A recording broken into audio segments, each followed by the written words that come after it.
Welcome, viewers, to another fabulous episode of Unapologetically Free. Now, today I am going to talk about the greatest regret that you can have.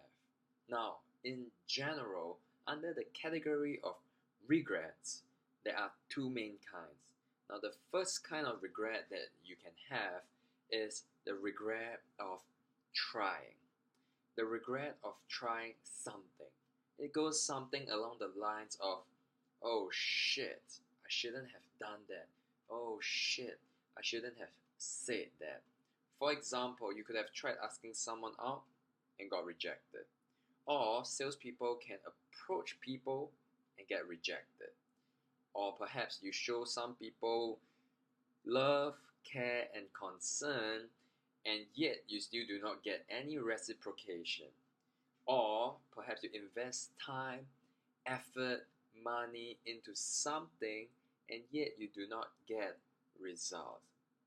But yet at the end of the day, the regret of trying something ultimately simply means that you put yourself into a position where you open yourself to correction and calibration. Correction and calibration is so important because with any form of improvement, you will have to go through the phase of failure. If you are, for example, learning how to play the piano, you will have to go through phases and periods of mistakes, correction, and calibration before you will attain the level of virtuoso and attain the level of greatness. No matter what kind of field you want to be great in, you always have to take action, and the regret of trying many a times come from perhaps negative consequences that arise.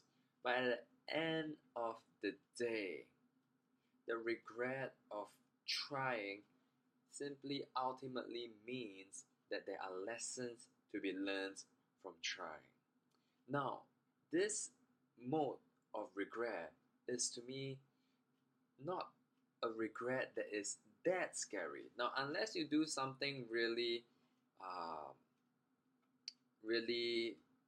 intense, for example, burning certain bridges or making the decision to do something really stupid, then perhaps there is room for regret. For example, I hear stories of people perhaps jumping down a cliff into the seawaters, realizing that the seawater receded, and then they land straight on their hips, and from then on is paralyzed. Honestly, with such decisions, number one, I think there is not really a very high benefit to making a decision such as jumping down a cliff. And so, number two, the person should regret trying to do something like that because it is ultimately stupid.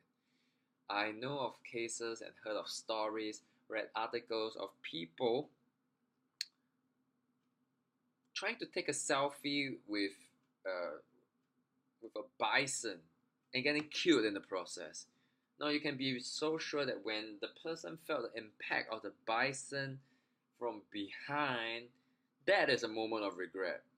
But apart from all these kind of stupid things that is done to endanger your life, by and large, if you are able to analyze the situation and know that as long as whatever doesn't kill you makes you stronger, just don't get killed and just keep trying. But some things do kill you, and there are some stupid people that get killed in the process of trying.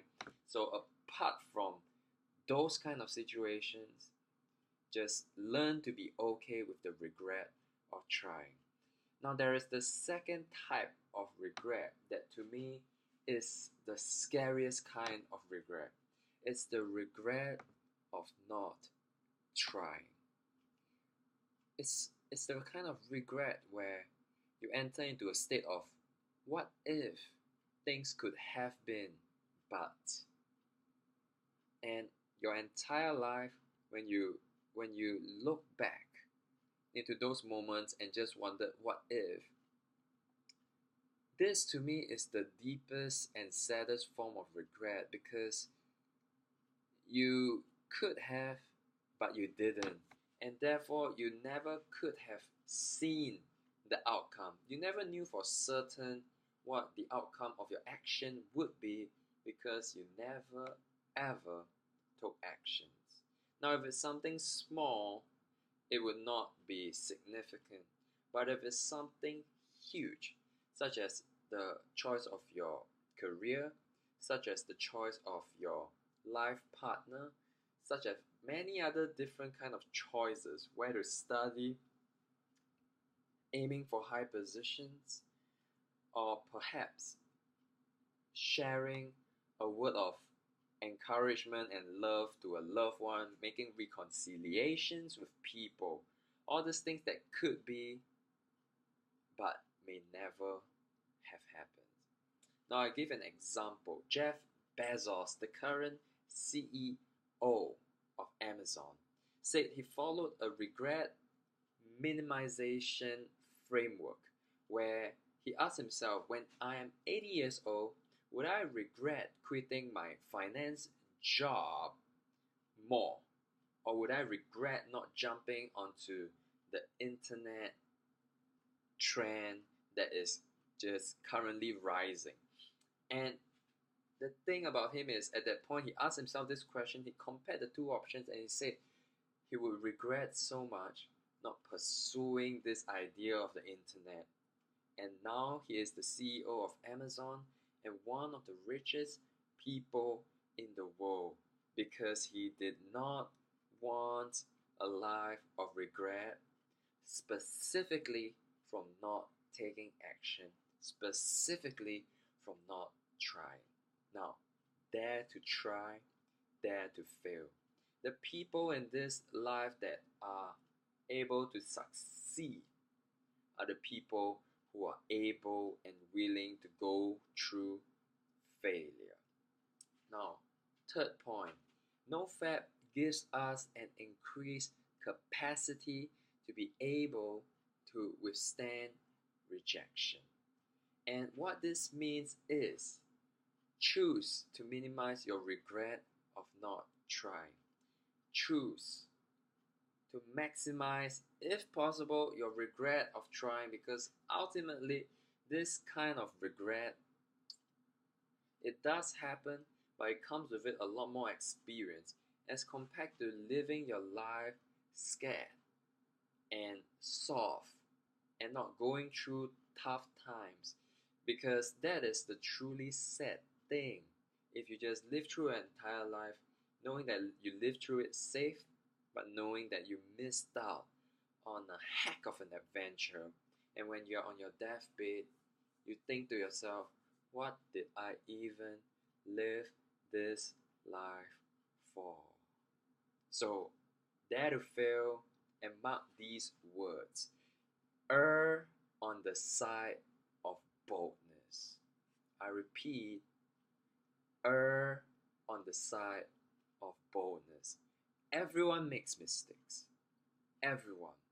And if you have to make mistake, I would rather you make the mistake of action rather than the mistake of inaction. Now, I hope you like this video. If you do, like it, comment, subscribe, share this video, and I'll see you again.